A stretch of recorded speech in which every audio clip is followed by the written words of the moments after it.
CJAM, redefining radio in Windsor, Detroit. We are 99.1 FM. This frequency cleared. Coming to you live from the MediaPlex in downtown Windsor, this is a presentation of St. Clair College Journalism. It's Friday, and that means it's time for MediaPlex Live. On CJM 99.1, redefining radio in Windsor, Detroit. I'm Riley Livingston. I'm Zachary Ballog. I'm Donna Tuckwell. And I'm Emma McDonald. And you are in for a half hour of news, views, commentary, and maybe a few laughs. But first, the news.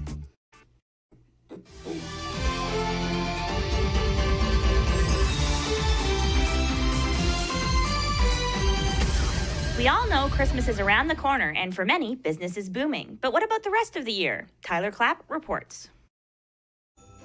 For most businesses, Christmas is the best time of the year, but some are bringing the Christmas spirit to the summer. The tradition for some of Christmas in July started on July 24th and 25th of 1933, taking place at a girls' camp called Keystone Camp in North Carolina. It was the brainchild of camp co-founder Fannie Holt, and included a full celebration with carolers, gift exchanges, and fake snow made with cotton. As for how businesses today are using this trend, many are doing it as a way of promoting themselves. Deanna Dehu, retail manager for Viewpoint Estate Winery, helped to organize a lighted tractor parade at the winery this past Sunday. She said she aims to hold a tractor parade on the alternate version of the holiday. Anticipate trying to have a summer Christmas in July. So please watch for that, and we'll try to get more people interested on a nice warm basis outside. As for how other businesses can use Christmas in July, it can be used as a time to prepare for the holiday season in advance or to offer special deals at that time. On the whole, it appears changing the time of Christmas is also changing the way businesses are run. I'm Tyler Clapp for MediaPlex News. Very festive, Tyler. Well, Emma, we're getting closer to Christmas. Is that going to be a white one? It's more likely than you think. This weekend continues December's holiday chill. Today, Saturday, and Sunday have highs of 5 Celsius. Today with a chance of showers, tomorrow with a mix of sun and clouds, and Sunday with rain showers and them dreaded flurries. So bundle up, catch a Santa flick, and prepare to ignore some carolers. I could go for a green Christmas. If we get snow, can we throw snowballs at the carolers? I think that's allowed. Yeah. You've been warned, carolers. You're listening to MediaPlex Live. On CJAM 99.1, redefining radio in Windsor, Detroit. On today's show, we hear from Crime Stoppers. The sports guys are in the house. And just in from the North Pole, Vixen has been injured. And as usual, we go from wacky to weird. I'm going to leave that last one alone. All this and more on MediaPlex Live. On CJAM 99.1 FM, the Jammin' One. Now let's hear from Constable Lauren Briscoe from Crime Stoppers. On Monday, November 28th, at approximately 5 p.m., victim Daniel Squalls was shot and killed on Hannah Street near Marinette Avenue in the city of Windsor. Windsor Police has released photographs of the suspect wanted in connection with the recent homicide. 26-year-old Malik Kalu is wanted for first-degree murder. He is considered armed and dangerous and should not be approached. Photographs of Kalu can be located on our website, catchcrooks.com. Anyone with information is asked to contact Windsor Police Major Crime Unit. If you wish to remain anonymous, contact Crime Stoppers at 519-258-TIPS. You can also submit a tip online at catchcrooks.com. You could earn a cash reward up to $2,000. I'm Police Coordinator Lauren Briscoe. Emma's here, so what that means is it's time to party. What do you have for us today, Emma? Oh, today we party in every decade. Step into your TARDIS or your hot tub time machine, as December 9th is Pretend to be a Time Traveler Day. You can't make this up. If you can't afford a DeLorean or don't feel like bending space-time, you can celebrate today by marathoning some timey-wimey sci-fi favorites. Binge all you like, because on Pretend to be a Time Traveler Day, time has no meaning. I want to go back to the 80s. I want to go to the 90s. If you've taken transit lately, then you may not know that the bus station used to be located in a different part of town. Zach Ballog lets us know in this edition of Did You Know? It was once a thriving hub for Greyhound bus service in Windsor, Ontario, as well as bus service in the city of Windsor. Now it is a building full of history left in disrepair. So what happened? I'll tell you in this edition of Did You Know?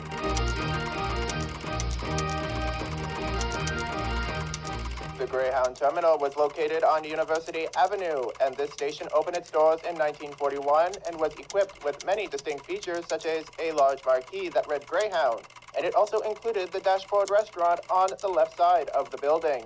In 2007, Greyhound moved into the newly constructed Windsor International Transit Terminal, where it remained until its demise. According to the Windsor Public Library, following the departure of transit service, the old terminal would be used as a farmer's market. In 2012, the University of Windsor took control of the old building, planning to convert it into a media center. The more you know. For MediaPlex News, I'm Zachary Ballog. Those sports guys are in the house, so I guess that means we're talking sport. Bring it on, guys. Welcome to the Sports Guys. I'm Cam Segan. I'm Evan Brockett. And I'm Jesse LaRouche. Just 3 days after being released by the Carolina Panthers, Baker Mayfield was back in action last night as we saw him lead the Rams to a fourth-quarter comeback to snap the Raiders' 3-game win streak. The Rams scored 14 unanswered points in the fourth quarter to push them to a 17-16 win over the Raiders. Baker Mayfield looked good with over 230 yards passing and no interception. What a comeback! Playoff hopes may be dead, but at least he might help sell some tickets in LA. Another sports news this week was a wild one in baseball. Sure was. It all kicked off with Jacob deGrom signing with Texas. Then we saw Justin Verlander head over to the Mets to join Max Scherzer once again. That was followed up by Trey Turner joining an already stacked Phillies team. That's not all either. Aaron Judge made his decision and re-signed with the Yankees on a 9-year, $360 million contract. Xander Bogaerts also got himself a nice payday, getting an 11-year, $280 million contract from the Padres. It'll be interesting to see what happens next, especially with pressure mounting on Blue Jays management. Shifting to hockey, the Windsor Spitfires are officially hot again. They defeated the number 4 ranked team in Canada last night at home, 5-3. With the trade deadline looming, GM Bill Bowler has to decide whether to add pieces to this team for a deep playoff run or sell some of their top players to build around their excellent crop of rookies in the future. Hey, that's just the cycle of junior hockey, Cam. In soccer news, the World Cup quarterfinals start today, and both matchups should prove to be tight affairs. The first game of the day will see Croatia take on Brazil.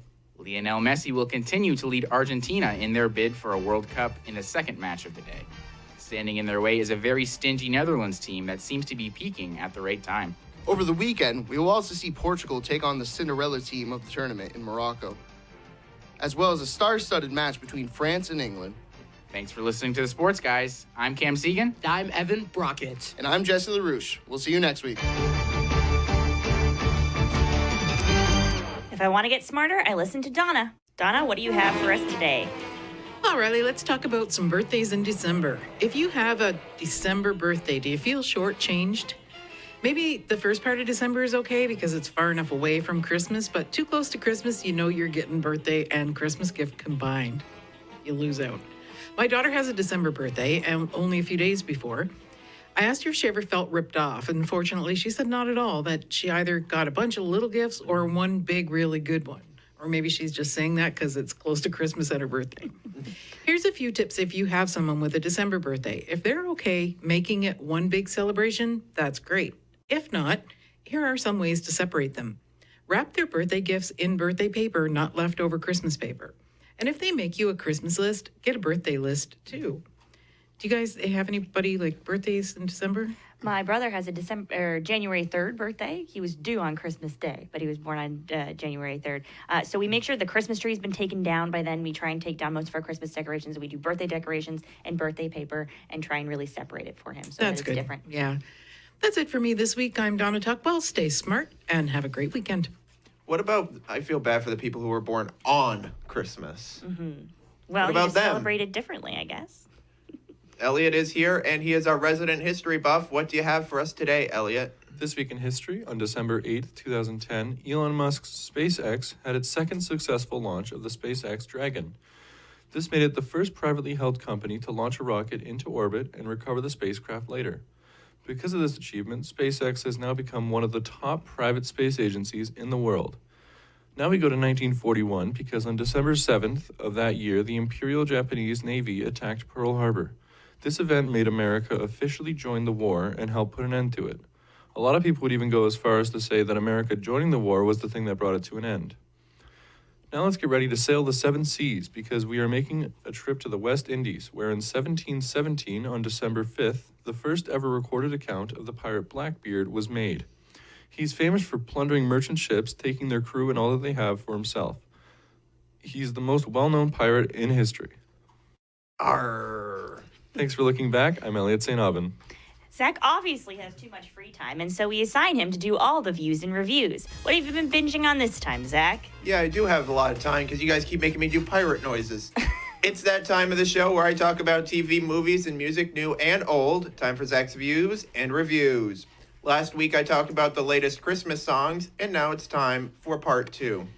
The first song I will be talking about is the one about the most famous reindeer of all, Rudolph the Red-Nosed Reindeer, performed by Gene Autry.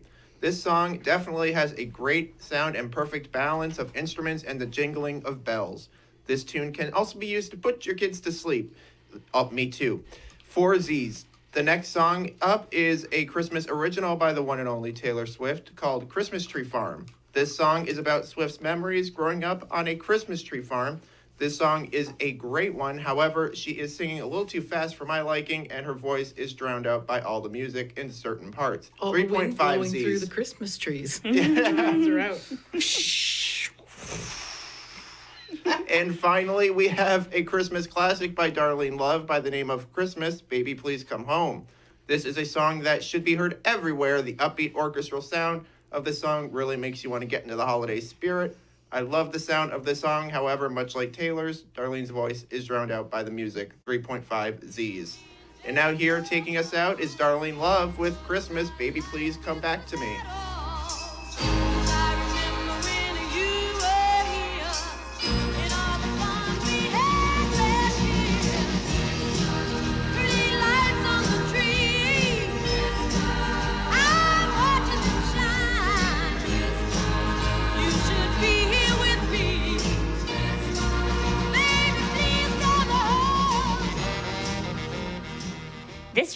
This just in. Breaking news from the North Pole. Let's go to our bureau chief on location. Hello again from the North Pole News Desk. I'm Al Frank Murr with North Pole Radio News. We have breaking news of some concern today coming from the reindeer barn. Joining us from there with this live report is Elf Crash Murphy. Crash, what's going on there? Frank, during a training exercise for Santa's reindeer, it appears that Vixen was injured. She's receiving treatment from a veterinarian at this time, and we're waiting to hear word about her availability for Christmas. How serious is this, Crash? Well, it has to be serious enough to get the doctors, trainers, and massage therapists all involved here today. What happened? Don't they take precautions to avoid this kind of thing with Santa's reindeer so deep into December? They do, Frank. From what I understand, it was kind of a freak thing. The entire team was working on short landings, something that's very common at this time of the year, but they were doing it in a field covered with snow. So the conditions were thought to be very safe, but as Vixen came down on a landing, she caught her front left leg in kind of a little pothole and twisted her knee, Frank. It was totally a random thing. Crash, those teams are bridled together. It's a wonder that more of the team was not hurt. Yeah, the reindeer watch each other pretty closely, Frank. They're the best trained reindeer in all the world, and they have, of course, worked together for years. There was immediate concern for Vixen, and the thinking right now is that the damage could have been worse if they weren't all working together, Frank. In fact, Cupid, who lines up next to Vixen, is said to have pulled up on her just as she hit that hole, Frank. Without his quick thinking, things could have been much worse. Okay, Crash, please keep us updated on Vixen's condition and give her our best for a fast recovery. From the North Pole, where we count just 15 days now until Santa launches, I'm Al Frank Murr reporting for SantaUpdate.com on the Kringle Radio Network.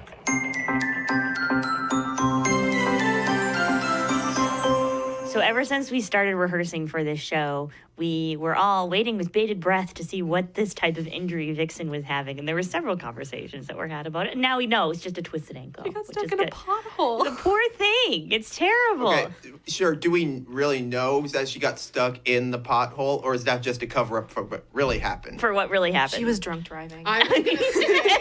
She's the one that hit Grandma. Could be. She was drunk flying.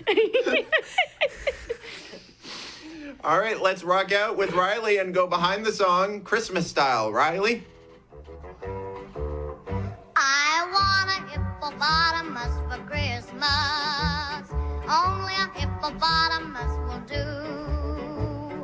Don't want a doll, no dinky tinker toy. I want a hippopotamus to play with and enjoy.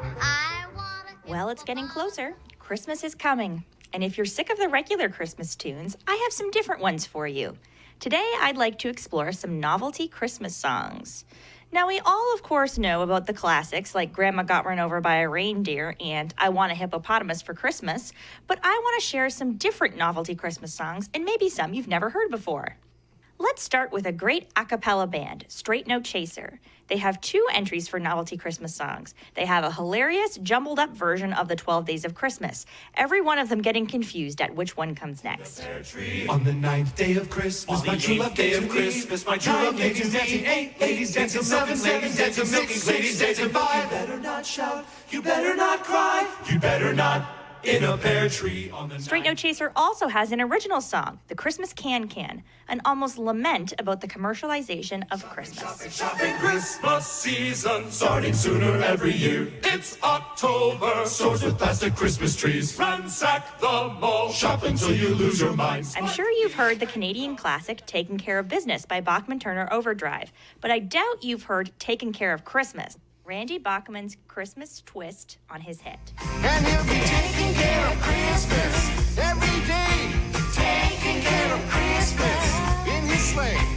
In a similar vein, Tommy Two-Tone has a Christmas version of an 80s classic, 8675309/Jenny Christmas version. It's crazy how well it still fits. Santa Claus is coming to town. Santa Claus is coming to town. Santa Claus is coming to town. Santa Claus is coming to town. We of course cannot forget Alvin and the Chipmunks with the Chipmunks song, Christmas Don't Be Late. Released in 1959, this song was one of the first usages of what is now known as the chipmunk voice by speeding up the vocal track. Christmas, Christmas time is near. Time for toys and time for cheer. Speaking of cartoon characters, there's no shortage of Christmas songs with your favorite characters. Disney has Deck the Halls and Jingle Bells featuring Mickey and Friends, and the Muppets have a version of the 12 Days of Christmas with John Denver. But I want to focus on some newer characters. Spider-Man Into the Spider-Verse released a full album of Christmas songs by several of the Spider People featured in the movie. My personal favorites are Deck the Halls, sung by Jake Johnson, and Spidey Bells, A Hero's Lament, sung by Chris Pine. Spidey bells, swinging through Midtown. Oh, what fun to sling a web and take the bad guys down. Spidey bells. Let's go back in time for a bit and visit another classic novelty song, Jingle Bells by Don Charles and the Singing Dogs, released in 1955. We had this song on a Christmas CD when I was little and I was obsessed with it.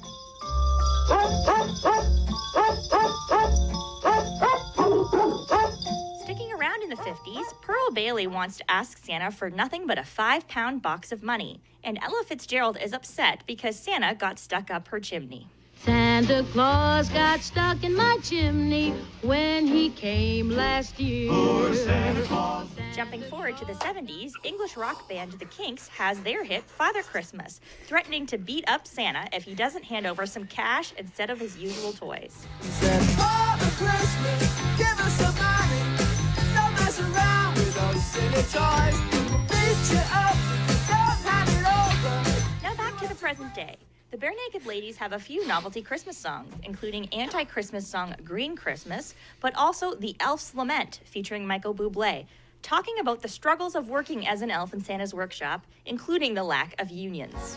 Toiling through the ages, making toys on garnished wages. There's no union, we're only through when we outdo the competition. Sticking with the Canadian theme, we could not forget Bob and Doug McKenzie with their famous Canadian version of The 12 Days of Christmas. The 5th day of Christmas, my true love gave to me 5 golden toques, 4 pounds of back bacon, 3 French toasts, 2 turtlenecks, and a beer in a tree. Well, thanks for exploring some humorous Christmas songs with me.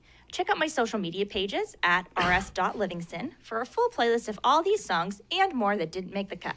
Jake Johnson, aka Spider-Man, take us out. All right, guys, let's just do this nice. I'm really hungry for lunch.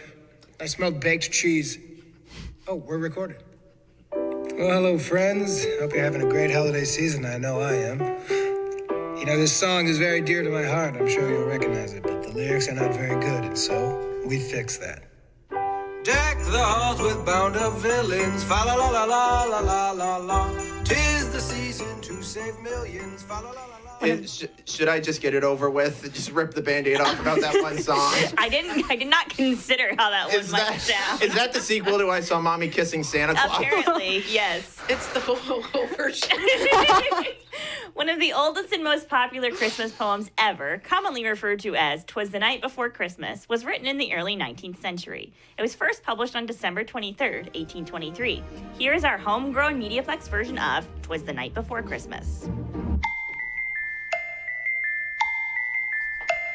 'Twas the night before Christmas, and all through the house, not a creature was stirring, not even a mouse. The stockings were hung by the chimney with care, in hopes that St. Nicholas soon would be there. The children were nestled all snug in their beds, while vision of sugar palms danced in their heads, and Mama in her kerchief and I in my cap had just settled down for a long winter's nap. Out on the lawn, there arose such a clatter, I sprang from the bed to see what was the matter. Away to the window, I flew like a flash, tore open the shutters, and threw up the sash. The moon on the breast of a new fallen snow gave the luster of midday to objects below, when what to my wondering eyes did appear but a miniature sleigh and 8 tiny reindeer. With a little old driver so lively and quick, I knew in a moment he must be St. Nick. More rapt than eagles his coursers they came, and he whistled and shouted and called them by name. On Dasher, on Dancer, on Prancer and Vixen, on Comet, on Cupid, on Donner and Blitzen. To the top of the porch, to the top of the wall, now Dash away! Dash away! Dash away! Oh! As dry leaves that before the wild hurricanes fly, when they meet with obstacles, mount to the sky. So up to the housetop the coursers they flew, with a sleigh full of toys and St. Nicholas too. And then in a twinkling, I heard on the roof the prancing and pawing of each little hoof. As I drew in my hand and was turning around, down the chimney St. Nicholas came with a bound. He was dressed all in fur from his head to his foot, and his clothes were all tarnished with ashes and soot. A bundle of toys being flung on his back, and he looked like a peddler just opening his pack. His eyes, how they twinkled, his dimples, how merry. His cheeks were like roses, his nose like a cherry. His droll little mouth was drawn up like a bow, and his beard of his chin was as white as the snow. The stump of a pipe he held tight in his teeth. And the smoke it encircled his head like a wreath.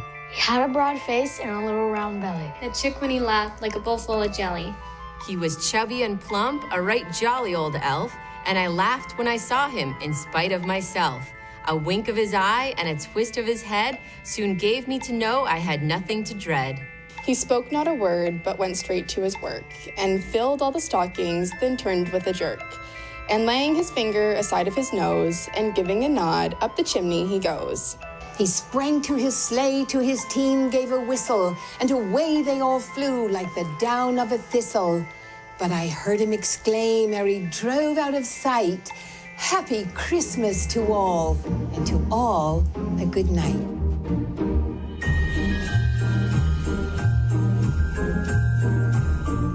Mackenzie Adams is here, and she is trying to out-weird me. Good luck. But hey, weird is always wonderful. Mackenzie? Hello, and welcome back to Mac's Wacky Facts. The world we live in today is extremely different from 100 years ago, thank God. But I've always wondered what it would have been like to be born in the 19th or 20th century. Then again, people in the 1900s were still figuring out you can't use Lysol wipes as body wash. But today's story is not about hygiene. It's about the 1904 Olympics marathon.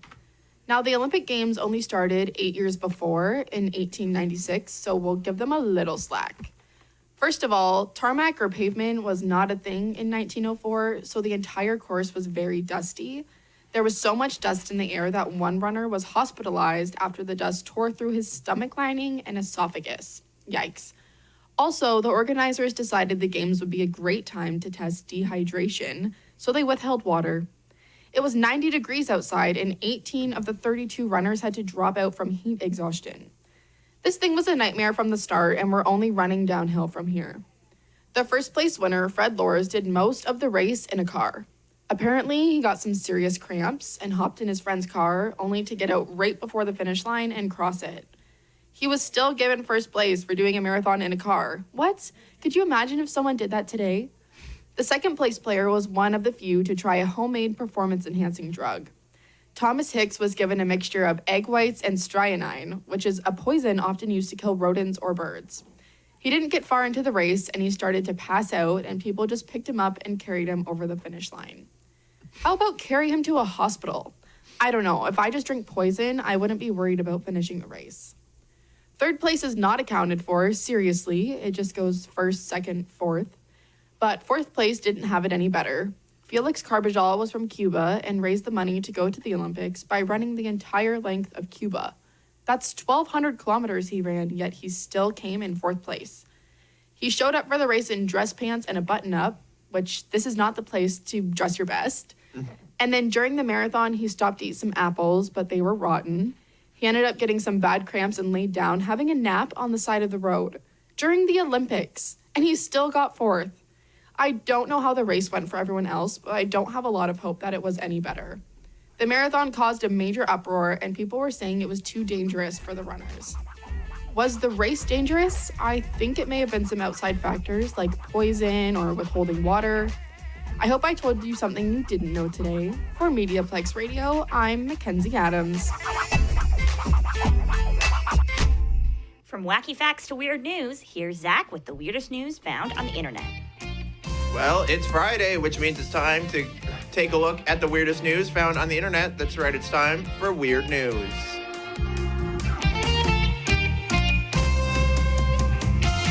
Okay, I'm sure the TSA at the airports find a lot of weird things and maybe in weird places, but not this weird. A handgun was found in an uncooked chicken. Security officers at a South Florida airport have reported finding a handgun hidden inside a raw chicken packed in a traveler's luggage. Would it be better if the chicken was cooked? Yeah, maybe. It was too hot to get it up there. Yeah, exactly. According to the TSA, fresh meat, seafood, and other non-liquid food items are permitted in both carry-on and checked bags if they are packed in ice. Sounds like a Florida get-together to me. All right, we're not even leaving the Sunshine State. It's time for... Florida Man does whatever a Florida man can. Look out, here comes the Florida Man. I shouldn't call everybody dumb, but it's stories like this that I can't help myself. A Florida man was arrested for shoplifting at, get this, Shop with a Cop event. What could go wrong? Well, I'll tell you. The man only identified as Brad. I mean, they always are. Are these Brads in the room with us right now? We need that Brad Pitt life-size sculpture up over there. All right, where was I? The man only identified as Brad is alleged to have stolen from the store while deputies and other members of the sheriff's department were taking part in the Shop with a Cop event. Following this arrest in the store parking lot, the officers decided to put Brad on notice and even posted photos so the whole thing will never be forgotten. Way to go, Brad. That's the weirdness for this week. We are in the final stretch of the semester, and remember, we are all on the edge right now, but it's each other's jobs to make sure neither of us fall off. That means you, Brad. Yeah, Brad. That's the weirdness for this week. I'm Zachary Bellag. You cannot make this stuff up. Thank you, Zach, Brad, and thank you for tuning in. You've been listening to MediaPlex Live on CJAM 99.1, redefining radio in Windsor, Detroit. On today's show, we've had contributions from Donna Tuckwell, Emma MacDonald, Tyler Clapp, Lauren Briscoe, Elliot St. Aubin. The sports guys are Cam Segan, Jesse LaRouche, and Evan Brockett. The MediaPlex family. And Mackenzie Adams. I'm Riley Livingston. He's Zach Ballag. See you next week, CJAMers. That was easy.